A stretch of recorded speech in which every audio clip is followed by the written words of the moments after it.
Hi, I'm Jude from Headphone.org.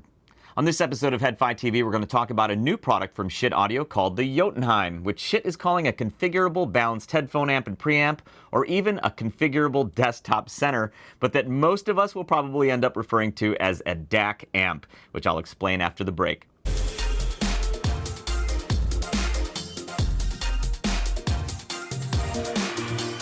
One thing Schiit Audio's fans perhaps never expected to see from them was a DAC amp combo. As far as I can recall, Schiit has made clear that they felt the idea of permanently marrying a DAC with an amp was a recipe for eventual obsolescence.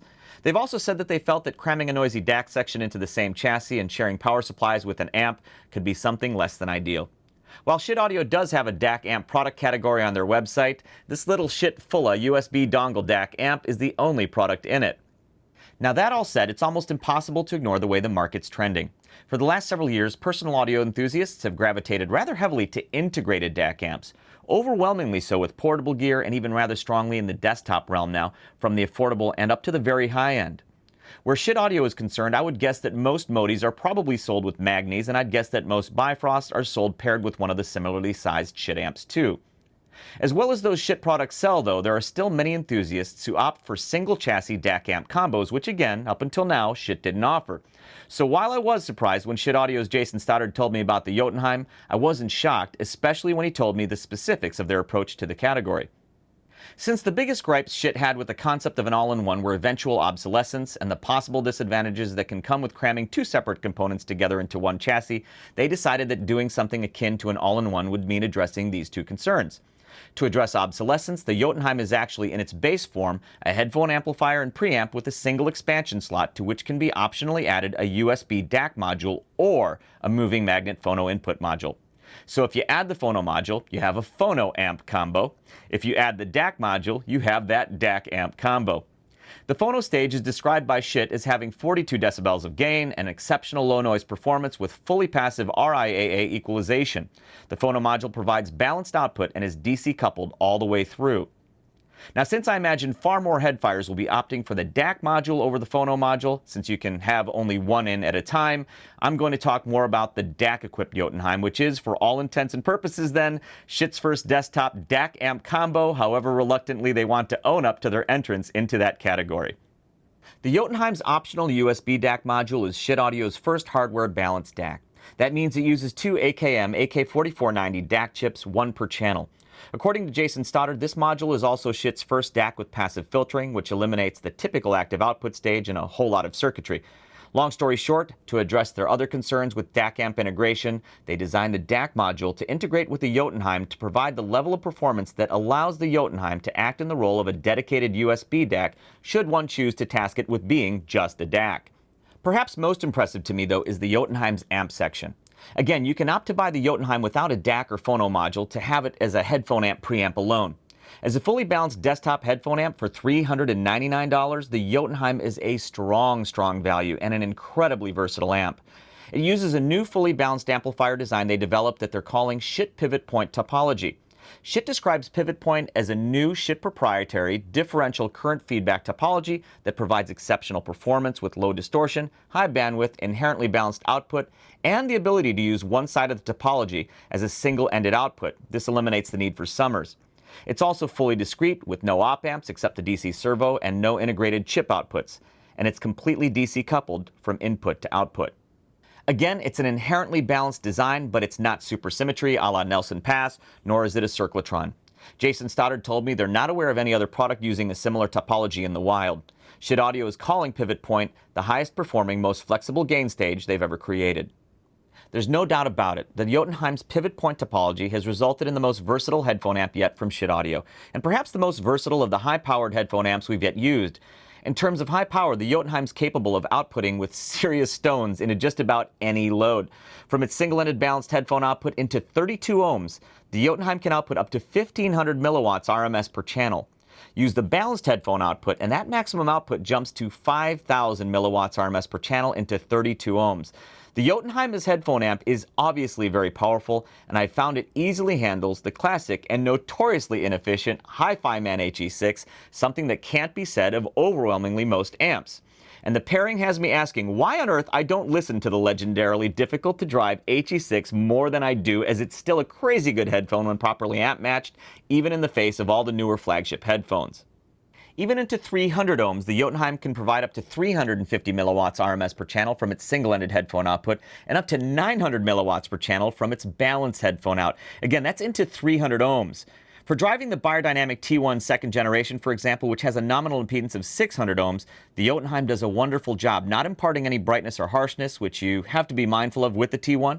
The Sennheiser HD800 and HD800S, both with nominal impedance of 300 ohms, are other headphones that you have to be particularly mindful of amp pairings with, especially the HD800. Again, as with the T1, the Jotunheim can drive either Sennheiser with ease and with a signature I find clean but more forgiving than, say, Schiit's own flagship Ragnarok amp. Perhaps what I find most impressive about the Jotunheim as a headphone amp is the fact that despite its high-powered design, it can still pair excellently with my most sensitive in-ear monitors. As I said earlier, of the higher-powered headphone amps we have here, the Jotunheim is perhaps the most versatile we've used. With my Westone ES60 custom in-ear monitors, the Jotunheim in low gain, of course, is dead silent in terms of self-noise to my ears. Dead silent. Same with the custom JH Audio Roxanne, custom Noble K10, Beyerdynamic and Astel & Kern AK-T8IE, and Sennheiser IE800. My Noisehound in-ear, maybe one of the most sensitive ones we have on hand here, is my custom fit-ear MH334. The MH334 is so sensitive it can dive into the noise floor of almost anything I plug it into. With the Jotunheim, if the MH334 is touching noise floor, it's virtually imperceptible. What's also very impressive is that at the lowest volume setting, the music doesn't leak through, and turning up the volume slowly shows excellent channel matching even at the earliest onset of sound. Also, the volume taper is nice and gradual, meaning that no matter how sensitive the headphone I plug into it, including the fit-ear MH334, there's still good slow control of volume levels with the Jotunheim. While I would certainly not buy a Jotunheim only to drive my most sensitive IEMs, I love that I can plug them in without any concern about noise or poor matching and not have to worry about swapping amps out.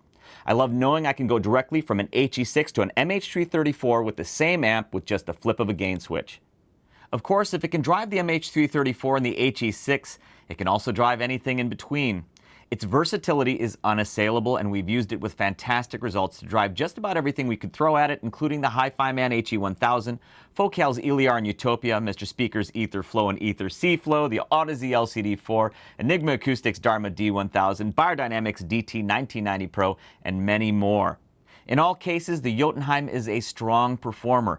If you've drained your budget on flagship headphones, the Jotunheim will get you a long way with just about anything you plug into it. Because it's an inherently balanced design without summers, gain does vary from 2 to 7.5 depending on your input-output configuration. Of course, the lowest gain of 2 is with single-ended in, single-ended out, and switch to low gain. The highest gain is 7.5 using balanced in, balanced out, and switch to high gain. Both the phono module and DAC module are balanced, so the balanced input numbers apply with either module. Looking at the Jotunheim's manufacturer-provided specs, what I've described so far isn't entirely surprising. Browsing the various amp specs on Schiit's website shows the Jotunheim having perhaps the most impressive specs of any Schiit headphone amp so far. Even more impressive is that measuring the Jotunheim on the Audio Precision APX555 audio analyzer we have here at Headphone HQ not only confirmed their measurements, but showed that Schiit was being conservative with theirs. For example, Schiit shows a signal-to-noise ratio for the Jotunheim of 109 decibels A-weighted, and we're showing close to 113 decibels A-weighted, and still over 108 decibels without any weighting applied. They're showing THD at less than 0.001%, and our measurements confirm that. And also THD plus N, total harmonic distortion plus noise, comes in at just over 0.001%. They're showing intermodulation distortion less than 0.0015%, which again, we also confirmed on the APX555. We'll do more thorough Jotunheim measurements down the road, including the DAC module, and post them in the thread accompanying this video when we do. What I find very interesting about the team at Schiit Audio is that they obviously care a great deal about audio and engineering, but they still have a fun sort of devil-may-care attitude at the same time. For example, they had to know that the Jotunheim is almost certainly going to disrupt their own product lineup, perhaps a lot. If you wanted a desktop DAC amp combo from Schiit up until now, you had to buy DAC and amp separates from them, which thousands of people have already done. Now with the Jotunheim, I have no doubt that many who were previously considering that route will instead opt for the Jotunheim.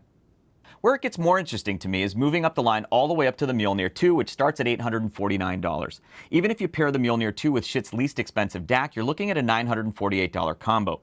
The more powerful Schiit Audio Mjolnir 2, a tube amp, is a fantastic amp, and some may prefer the sound signature and character flexibility afforded by being able to tube roll with it, especially with flagship class over-ear headphones. But the Mjolnir 2's noise floor with sensitive in-ear monitors can be quite high, so in that sense it's not as flexible as the Jotunheim. The Mjolnir is also at least $450 more expensive than the amp-only Jotunheim. Again, for tube amp aficionados, the choice is clear, but the budget hit is going to be higher. Net-net, for my widely varied needs, the Jotunheim is probably the more suitable amp for me, and yes, I do own a Mjolnir 2 also, as you can see here. So why buy anything else from Schiit other than a Jotunheim? Well, again, if you want a tube amp, the solid-state Jotunheim may not be your first choice. Also, if $399 or $499 for the Jotunheim is too much for your budget, the $198 Modi 2 Magni 2 combo is still half the price of the amp-only Jotunheim. And also, if you have your heart set on a multi-bit DAC, the Jotunheim's DAC module is a Delta Sigma type DAC, so you'd have to opt for a separate Schiit DAC for multi-bit anyway. Of course, you could always order one of the multi-bit DACs and pair it with an amp-only Jotunheim. There's so much to consider, and that's just within Schiit's own family of products. I love how Schiit Audio shows absolutely no fear in disrupting the order of things, even in their own line. Here's my recommendation. If you're looking for perhaps the most flexible, high-powered amp to drive any non-electrostatic headphone in your arsenal, the $399 Jotunheim is just way too easy to recommend. If you need a DAC to go with that, the $100 DAC module is a no-brainer. For $499, the performance you get from a single chassis is mega. If you're dead set on a Schiit Audio rig, I'd say start by looking at the Jotunheim. Some of you may end up going in another direction, but I think most of you will end up right where you started. Kudos to Schiit Audio for what I think is their best value product to date, and given the insane value they cram into just about everything they make, that's really saying something. With the Jotunheim for $399 or $499, you're getting a whole lot of great shit.